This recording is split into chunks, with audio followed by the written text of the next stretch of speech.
Everyone, আসসালামু আলাইকুম। Sanjida and Saifan ওয়ার্ল্ডে সবাইকে স্বাগতম।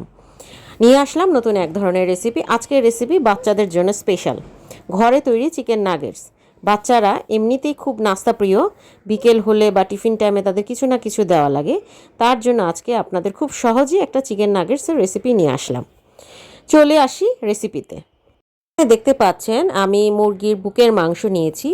এখানে 3টা ফিলেট নিয়েছি আমি। 250 গ্রামের থেকে একটু বেশি, 300 গ্রামের মতো ওজন হবে।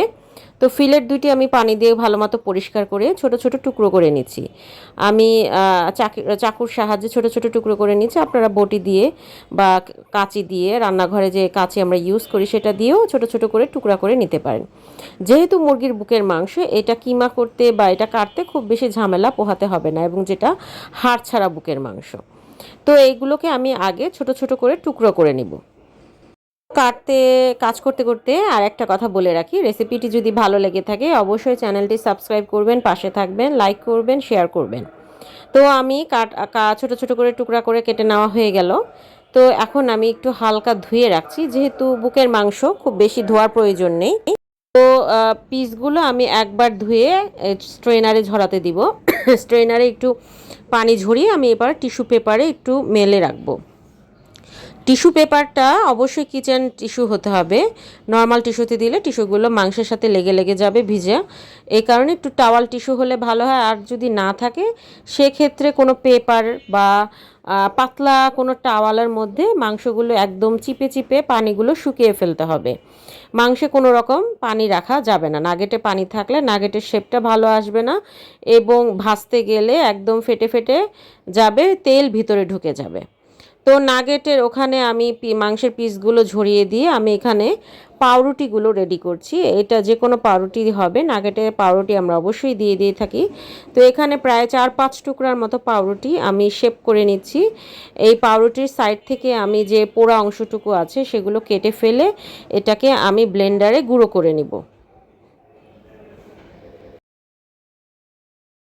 তো আমি ব্লেন্ডারে গুঁড়ো করে নিয়েছি, দেখতে পাচ্ছেন একদম মচমচার মতো গুঁড়ো হয়ে গিয়েছে। এটাকে আমি মেরিনেশনের সময় কাজে লাগাবো।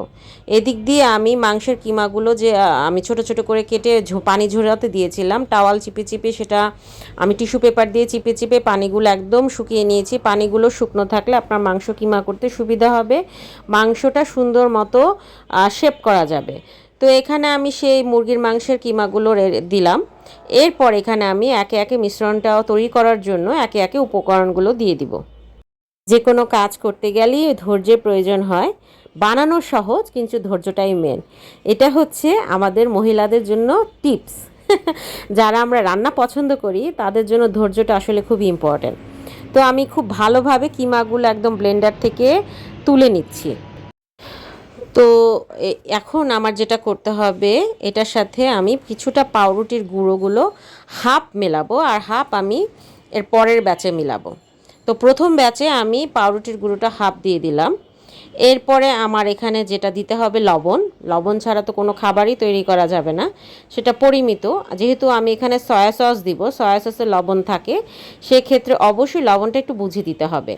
তো সয়া সস এখানে আমি 2 চা চামচের মতো দিব। আর পরে যদি আমার টেস্টে আমি দেখি লাগে তখন আমি আবার আরেকটু দিয়ে নিব। আর দিয়ে দিচ্ছি গোলমরিচের গুঁড়ো। এখানে আপনি দেখতে পাচ্ছেন আমি হাফ চা চামচের মতো গোলমরিচের গুঁড়ো দিয়েছি, কিন্তু পরে আমি আবার 1 টেবিল চামচ গোলমরিচ দিব টেস্ট করার পরে, কারণ এখানে গোলমরিচের গুঁড়াটাই বেশি লাগবে। এখানে আমি দিয়ে দিচ্ছি কাশ্মীরি লাল মরিচ। কাশ্মীরি লাল মরিচটা দিচ্ছি কালারের জন্য, এটাতে কোনো ঝাল হবে না। ঝালের জন্য কোনো মরিচ এখানে হবে না, নাগেটটা একটু মিষ্টি মিষ্টি একটু ঝাল ছাড়াই হয়। আর দিয়ে দিচ্ছি অরিগানো। অরিগানোটা যদি না থাকে নাগেটের ফ্লেভারটা পাবেন না, চেষ্টা করবেন নাগেট তৈরি করার সময় অরিগানোটা অবশ্যই দিতে। একটু টেস্ট বাড়ানোর জন্য এখানে আমি দিয়ে দিলাম চিকেন ফ্রাই মশলা। এটা বাজারে কিনতে পাওয়া যায়, যে কোনো দোকানে চিকেন ফ্রাই মশলা বললেই তারা দেখিয়ে দিবে। আর তো কমন যেটা আদা রসুন পেস্ট, আদা রসুন পেস্টও খুব সামান্য হাফ চা চামচ করে দিয়েছি। যেহেতু মাংস এখানে 300 গ্রাম, সেই অনুযায়ী আমি এখানে মশলাগুলো দিয়েছি। খুব বেশি যে মশলা গেল তা না। এখানে অরিগানো, পাউরুটির গুঁড়ো, আপনার কাশ্মীরি লাল মরিচের গুঁড়ো, আর হচ্ছে গোলমরিচের গুঁড়ো, সয়া সস, লবণ তো থাকছেই। আদা রসুন পেস্ট তো দিতেই হবে মাস্ট। আর এই গোলমরিচের গুঁড়োটা আমি পরে আবার টেস্ট করে মিলিয়ে নিব, কারণ গোলমরিচটার কারণে একটু ঝাঁঝালো ভাব হয়, যেটা আমি নাগেটে সবচেয়ে আমরা ফ্লেভারটা বেশি ফিল করি। তো আমি খুব ভালোভাবে মেখে নিচ্ছি। মাখানোটা ইম্পর্ট্যান্ট বেশি, কারণ প্রত্যেকটা উপাদানে যদি ভালোভাবে কিমাটা না মিশে একটু গন্ধ থেকে যাবে, যেটা আসলে নাগেট ভাজার জন্য ভালো লাগবে না। কারণ নাগেটের মাংসটা আমি সিদ্ধ করিনি, কাঁচা অবস্থায়। তো কাঁচা অবস্থায় যেহেতু এটাকে মশলা দিয়ে মিশিয়ে নিচ্ছি, খুব ভালোভাবে এটাকে মিশাতে হবে। আমার লবণ প্রয়োজন হয়েছে, তাই আমি একটু লবণ আরেকটু দিয়ে নিলাম। আমার কাছে মনে হয়েছে যে লবণ আরেকটু লাগবে, তো সেই কারণে আমি লবণ দিয়ে নিলাম। এর পর্যায়ে আমি আরেকটু গোলমরিচের গুঁড়া দিয়ে নিচ্ছি। এখানে আপনার গোলমরিচের গুঁড়া যাবে টোটালি 1.5 টেবিল চামচ। 1.5 টেবিল চামচ গোলমরিচ আমি এখানে ব্যবহার করেছি। আমার কাছে পরিমাণটা একটু কম লেগেছিল, তাই আমি এই পরিমাণ ইউজ করেছি। যাদের কাছে গোলমরিচের গুঁড়া ভালো লাগে না, তারা চাইলে একটু কমিয়ে দিতে পারেন। আর সামান্য একটু চিনি, আমি সামান্য, খুবই সামান্য, প্রায় হাফ চা চামচের থেকে একটু কম আমি মিশিয়ে নিচ্ছি। চিনিটা আপনার ফাস্ট ফুডের ক্ষেত্রে একটু দিলে ফ্লেভারটা খুব ভালো আসে, লাইট ফ্লেভার, যেহেতু ঝাল হবে না, আর বাচ্চাদের জন্য যেহেতু, তো অবশ্যই একটু চিনি দিলে খুব ভালো লাগে, টেস্টটা ভালো আসে। এখন আমি এটাকে এক সাইডে রেখে বাকি কাজগুলো সেরে নেব। পাশাপাশি আমি একটা ডিম ফেটে নিয়েছি, এখানে সামান্য একটু লবণ দিলাম। এরপর 2 টেবিল চামচ কুসুম গরম পানিতে গোলানো দুধ, এইখানে গুঁড়ো দুধ নিয়েছি 1 চা চামচ, সেটা 2 টেবিল চামচ পরিমাণ পানিতে গুলিয়ে আমি ডিমের সাথে মিশিয়ে একপাশে রেখে দেব। এবং সাথে একটু ব্রেড ক্রাম নিয়ে নিব, যাতে আমি চপগুলোকে ব্রেড ক্রাম এবং এই ডিম দুধের সাথে মিলিয়ে আমি ফ্রোজেন করতে পারি।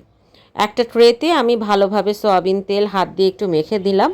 মেখে এখানে আমি কিমাগুলো সুন্দরভাবে মথে কিমার সাইজ করে নিব বা নাগেটের সাইজ করে নিব। আপনারা চাইলে এটাকে বিভিন্ন শেপে নাগেটটাকে সাইজ করে নিতে পারেন।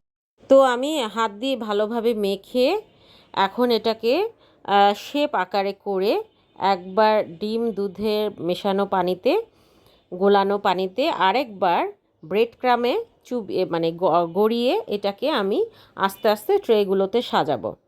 এইরকমভাবে আপনি ফ্রোজেন করে রেখে দিতে পারেন, টানা 3 মাস আপনারা এটা খেতে পারবেন। প্লাস যদি মনে করেন যে ইনস্ট্যান্ট ভেজে দিবেন, তাহলে অন্তত পক্ষে ডিপ ফ্রিজে 2 ঘন্টা রেখে দিতে হবে। 2 ঘন্টা পরে ব্রেড ক্রাম শক্ত হয়ে গেলে তখন আপনি ডিরেক্ট টিকিয়া কাবাবের মতো এটাকে সুন্দর মিডিয়াম আঁচে সুন্দরভাবে ভেজে নিতে পারেন। একটু সময় নিয়ে ভাজতে হবে, চুলার আঁচ কমিয়ে, না হলে ভিতরটা একদম কাঁচা থেকে যাবে। তো এই যে দেখুন, আমি এইভাবে ফ্রোজেন করে রেখেছি। আমার বাচ্চাকে যখন প্রয়োজন হয় আমি এইভাবেই ফ্রিজ থেকে বের করে দিয়ে দিই। এটাকে অবশ্যই ট্রে থেকে তুলে একটা জিপলক ব্যাগ বা বক্সে রেখে দিতে হবে। তো ভাজার পরে দেখুন একদম গরম গরম ভিতরটা কতটা জুসি হয়েছে, দেখতে কিন্তু অসাধারণ, খেতেও কিন্তু অসাধারণ হয়েছে। তো রেসিপিটি যদি বাচ্চাদের জন্য ভালো লেগে থাকে, অবশ্যই চ্যানেলটি সাবস্ক্রাইব করে পাশে থাকবেন। আসসালামু আলাইকুম সবাইকে। সময় নিয়ে দেখার জন্য অসংখ্য ধন্যবাদ সবাইকে।